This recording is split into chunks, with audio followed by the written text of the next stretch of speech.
So Suzuki హయాబుజాలో మనం turbo chargers చూస్తాం. So basically turbo chargers ఎందుకు యూజ్ చేస్తారు అండ్ ఇది ఎలా వర్క్ అవుతుందో తెలుసుకునే ముందు ఫస్ట్ మా ఛానల్ సబ్స్క్రైబ్ చేసుకోవాలి.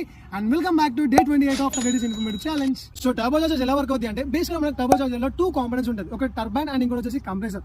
సో ఇంజిన్ లోకి వచ్చి ఎగ్జాస్ట్ గ్యాసెస్ వల్ల టర్బైన్ స్పిన్ అవ్వడం స్టార్ట్ అయిపోద్ది. సో షాఫ్ట్ ద్వారా కనెక్ట్ అయిన కంప్రెసర్ కూడా స్పిన్ అయిపోద్ది. సో ఇలా స్పిన్ అవ్వడం వల్ల కంప్రెసర్ లోపలికి ఎయిర్ ఇంటేక్ అనేది ఎక్కువ ఉంటుంది. అండ్ మోర్ ఓవర్ కంప్రెసర్ దగ్గర ఒక ఇంటర్ కూలర్ ఉంటుంది. సో వచ్చిన ఎయిర్ ని కూల్ చేసి ఇంజిన్ లోపలికి పంపిస్తారు. సో ఇలా ఇంజిన్ లోకి వచ్చిన ఎయిర్ అనేది ఆక్సిజన్ మాలిక్యూల్స్ ఎక్కువ ఉంటాయి. అండ్ మోర్ ఓవర్ కంబషన్ ఎక్కువ జరిగి పవర్ ఎక్కువ ప్రొడ్యూస్ చేస్తారు. సో టర్బో చార్జర్స్ లో మనకు ఈసింగ్ సౌండ్ వస్తుంది. సో బేసికల్లీ ఈసింగ్ సౌండ్ రావడానికి మెయిన్ రీజన్ ఏంటి అంటే మనం ఎప్పుడైతే థ్రాటిల్ ఫుల్ గా పుల్ చేసి రిలీజ్ చేస్తామో ఆ టైంలో ఇంజిన్ వాల్స్ క్లోజ్ అయిపోద్ది. And more over air intake అనేది స్ట్రక్ అయిపోద్ది. సో ఈ స్ట్రక్ అయిన ఎయిర్ ఇంటేక్ ని బయటికి పంపించడానికి మనం బ్లో ఆఫ్ వాల్ ని యూజ్ చేస్తాం. సో ఈ బ్లో ఆఫ్ వాల్ నుంచి వచ్చే ఆ ఎయిర్ సౌండ్ అనేది easing sound. So turbo chargers వల్ల అడ్వాంటేజ్ ఏంటి అంటే టర్బో చార్జర్స్ అనేవి ఇంజిన్ మీద డిపెండెంట్ కాకుండా సపరేట్ గా వర్క్ అవుతాయి.